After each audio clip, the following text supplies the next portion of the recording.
वो नहीं इंदा लेट इतने सुध जाए बस सड़क के लो है तो बटिए बस भी सुध जाए। ठीक है चलिए चलिए। सबसे पहले आप सभी को मेरा प्यार भरा नमस्ते। स्वागत है आप सभी का मेरे YouTube चैनल मीरा देवी मंडियाड़ी ब्लॉगर में। तो कैसे हो सब लोग, मैं उम्मीद करती हूँ आप सभी अच्छे होंगे। और अभी ना सुबह के 8:05 हुए हैं।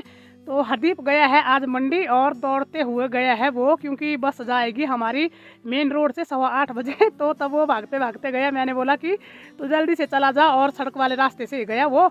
तो सड़क वाले रास्ते से जाने से ये फायदा होगा ना कि अगर बस कहीं आएगी भी तो वो फिर दिख जाती है। और मेरे बड़े बेटे हितेश ने शिमला से थोड़ा सा सामान भेजा है, तो उस सामान को लेने के लिए गया हुआ है हरदीप मंडी। तो जब वो आएगा ना सामान, तो मैं आपको तभी दिखाऊंगी कि क्या सामान लाया है उसने। पर अभी आपको ना मौसम दिखा देती हूँ। सुबह सुबह हमारे यहाँ पे ना धूप लग जाती है। अभी तो 8 बज गए हैं, लेकिन आजकल ना 7:30 बजे को धूप लग जाती है। तो यहाँ पे पूरे चारों तरफ हमारे धूप लग गई है।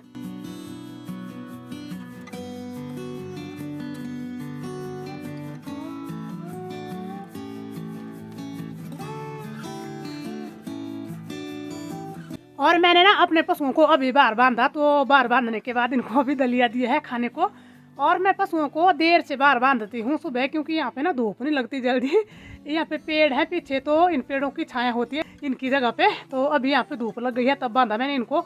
और आज हरदीप है नहीं घर में, तो आज ना इनको घास भी मुझे ही काट करके लाना होगा। पर पहले मुझे अभी इनका गोबर वगैरह उठाने को रह गया है। तो हरदीप को भेजना था ना सुबह, तब जल्दी लगी थी थोड़ा सा। तो वीडियो में आगे बढ़ने से पहले आप लोगों से एक छोटी सी रिक्वेस्ट है कि वीडियो को पूरा देखिए, और वीडियो को लाइक शेयर भी जरूर कर देना। और जो लोग चैनल पे पहली बार आए हैं तो वो चैनल को जरूर सब्सक्राइब कर दीजिए। तो अब मैं आ गई हूँ ब्यूल काटने को। और ऊपर रहा हमारा घर, और घर के नीचे ये रहा यहाँ पे ब्यूल का पेड़। और ये जो घर के नज़दीक में होते हैं ना घास के पेड़, तो इनको इसीलिए ही छोड़ा होता है हमने कि जिस दिन जल्दी हो या कोई ना हो घर में तो तब काटना होता है इनको। वैसे काटने का तो कुछ नहीं है, दूर जा कर के भी मैं काट लूँगी, पर फिर मुझे ना लाने को मुश्किल होता है। तो ये नज़दीक में है, तो यहाँ से मैं थोड़ा थोड़ा करके ले जाऊँगी। तो अब जल्दी से यहाँ पे ना ब्यूल काट लूँगी मैं। और बाकी यहाँ पे और तो कुछ भी नहीं है दिखाने को, क्योंकि लंगूरों ने यहाँ पे ना सब कुछ साफ कर ली है, कुछ नहीं छोड़ा है उन्होंने।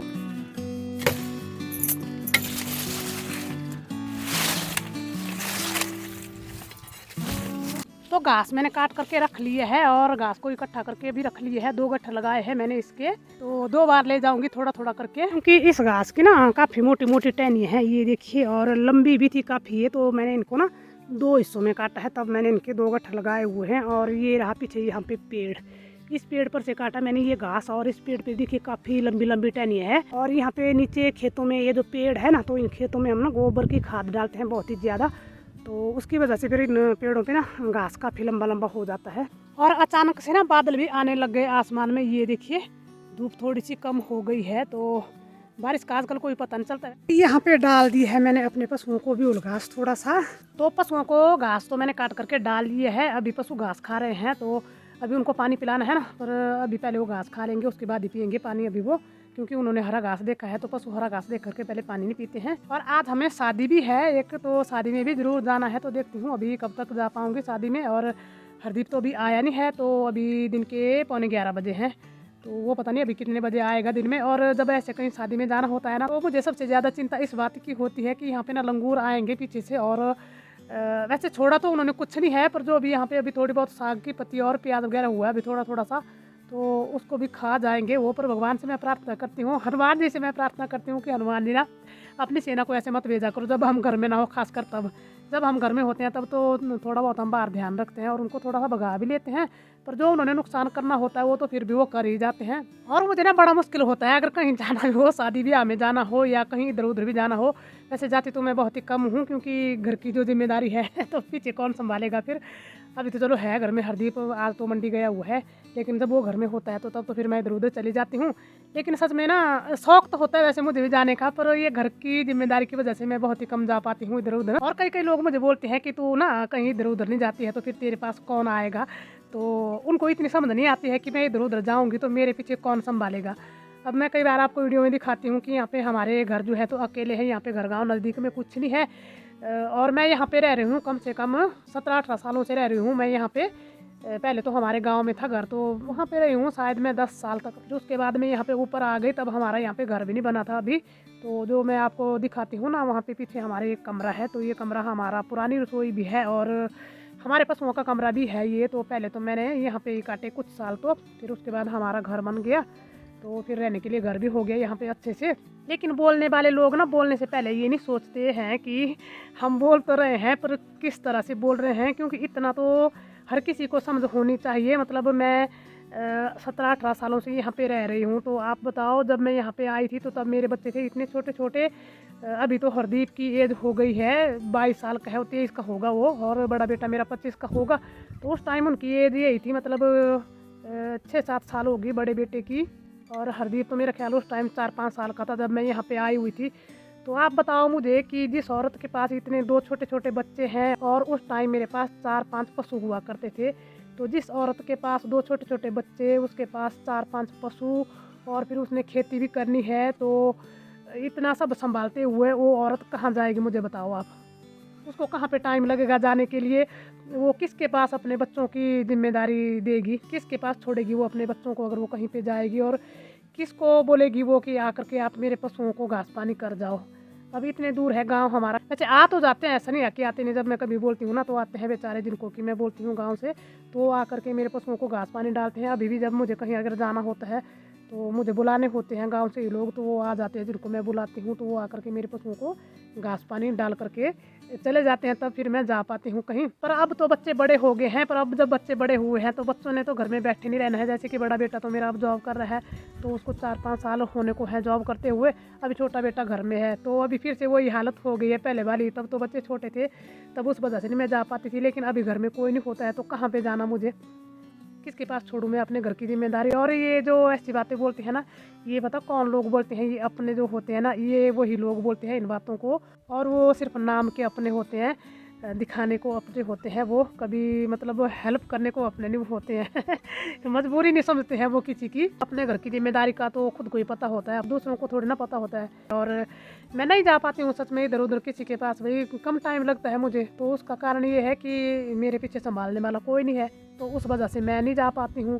पर फिर भी लोगों को कहने को इतना मौका मिल जाता है, और जितना मैंने संभाला हुआ है ना अपना घर, उतना कोई संभाल करके दिखाए। वो जो मुझे बोलते हैं ना, उनको बोलती हूँ मैं कि आप ना इतना संभाल करके दिखाओ मुझे, तब मैं आपको मानूँ। कई बार तो मैंने ऐसा ऐसा टाइम भी निकाला है कि अगर मैं कहीं जाती थी सामान लाने के लिए, तो कई बार मिस्त्री लगे हुए होते थे घर में, तो खाना बना करके रख देती थी मैं, वो खा लेते थे, और वो मेरे पास वो घास पानी भी वही डाल देते थे। तब जा करके मैं कई बार सामान लेकर के आती थी घर में, जो भी कुछ लाना होता था। और एक औरत के लिए कितना मुश्किल होता है, तो ये तो एक औरत से ही पूछना आप लोग, क्योंकि गांव से बिल्कुल दूर रहना, अकेले रहना, और छोटे छोटे बच्चों के साथ में रहना, तो बड़ी हिम्मत चाहिए होती है इसके लिए भी, ऐसे हर कोई नहीं रह सकता है। कितनी मुश्किलों से गुजरी हूँ मैं, ये उन लोगों को भी अच्छे भले से पता है जो मुझे बोलते हैं। पर आजकल पता क्या होता है, मैं एक बात बताऊँ आप लोगों को, सच्ची सच्ची बात बताऊँ मैं, जिन्होंने अपने घर को अच्छे से संभाला हुआ होता है ना, चाहे वो कोई भी हो, तो लोगों से उनकी मतलब ये सफलता देखी नहीं जाती है। उनको लगता है कि ये इतनी हिम्मत और इतनी मेहनत कैसे कर लेते हैं, तो उनको लगता है कि इनको हम कैसे ना कैसे करके नीचे खींचेंगे। और एक बात बताऊं मैं आप लोगों को, जब आदमी का टाइम ख़राब होता है ना, तो आप समझो कि सब कुछ ख़राब ही होता है उसकी ज़िंदगी में, और जब उसका टाइम अच्छा रहता है ना, तो सब कुछ अच्छा ही होता है उसका। और मेरा तो अभी टाइम ही ख़राब है, क्योंकि अब मेरा तो शरीर ही अच्छा नहीं रहता है। तो इतना ही कहूँगी मैं कि चाहे आप कितना भी काम कर लो, कितनी भी मेहनत कर लो, पर साथ साथ में अपने शरीर का ध्यान ज़रूर रखिए टाइम पे।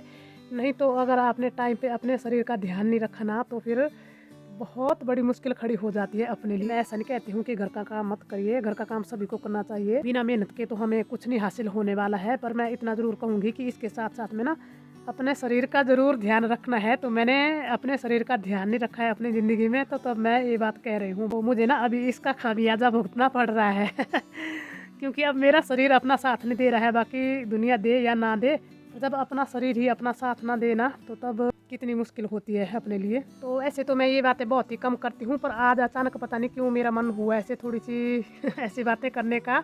तो ऐसा नहीं है कुछ भी कि मेरी करते नहीं है कोई, मतलब मैं बीमार रहती हूँ तो करते हैं, मेरे बच्चे अच्छे हैं, मुझे घर का काम करने के लिए मना करते हैं। यहाँ तक कि हरदीप तो मुझे घर में ना घास काटने को भी मना करता है, तो आज वो था नहीं घर में, तब मैंने आज भी घास काटा है, नहीं तो वो मुझे ना भी घास काटने नहीं देता है। मतलब हर काम खुद से करने लग जाता है वो, तो मुझे तो वो मना करता है कि मम्मी मतलब तू कुछ भी मत कर, मुझे बिल्कुल मना करता है वो काम करने को। और बड़ा बेटा भी मुझे बोलता है कि अभी तो उसने मुझे बोला था कि मम्मी शिमला आ जाओ, यहाँ पे हम मतलब स्पेशलिस्ट डॉक्टर से चेकअप कराएंगे, पर अभी थोड़ा सा मैंने बोला कि अभी मैं आ नहीं पाऊँगी, तो तब मैंने उसको मना कर दिया। नहीं तो ऐसा नहीं है कि मेरी करते नहीं है, करते हैं, अच्छे हैं मेरे बच्चे, बहुत मानते हैं कि हमारी मम्मी की तबीयत ठीक नहीं रहती है, तो सच में जानते हैं इस बारे में बहुत। पर मैं अपने लिए खुद से बोलती हूँ कि मैंने अपना ध्यान पहले टाइम पे नहीं रखा है ना, तो उस वजह से मुझे ये भुगतना पड़ रहा है। तब मैं इस बात को कहती हूँ, मैंने काम ही देखा मैंने। यहाँ तक कि मेरा हरदीप ना 3 दिन का था, 3 दिन का बच्चा था तब वो, तो तब भी मैंने अपने पशुओं को घास ला करके डाला था। तो और मेरी मजबूरी थी, उस टाइम मेरे करने वाला कोई नहीं था। हरदीप के पापा तब भी नहीं थे घर में, तो तब फिर कौन करता। मेरे एक गाय थी तब मैंने पाली हुई, तो उसको दूना भी होता था, उसका दूध कोई नहीं निकालते थे, वो दूने नहीं देती थी किसी को। कभी कभार परिवार वाले भी कर देते थे, ऐसा नहीं था कि नहीं करते थे, कर लेते थे वो भी। पर मुश्किलें जो जिन्होंने झेली होती है उनको ही पता होता है। पर चलो जो हुआ सो हुआ। मैं तो यही कहती हूँ बार बार कि जो मेरे भाग्य में था मुझे वही मिला। तो यही थी मेरी आज की वीडियो, और इसी के साथ ही मैं आज की अपनी इस वीडियो का करूँ यहीं पे एंड। उम्मीद करती हूँ आपको वीडियो अच्छी लगी है। अगर आपको वीडियो अच्छी लगी है तो वीडियो को लाइक शेयर ज़रूर कर देना, और जो लोग चैनल पे पहली बार आए हैं वो चैनल को ज़रूर सब्सक्राइब कर देना। तो अब मिलेंगे आपसे एक नई वीडियो में, तब तक के लिए जय देवभूमि हिमाचल प्रदेश।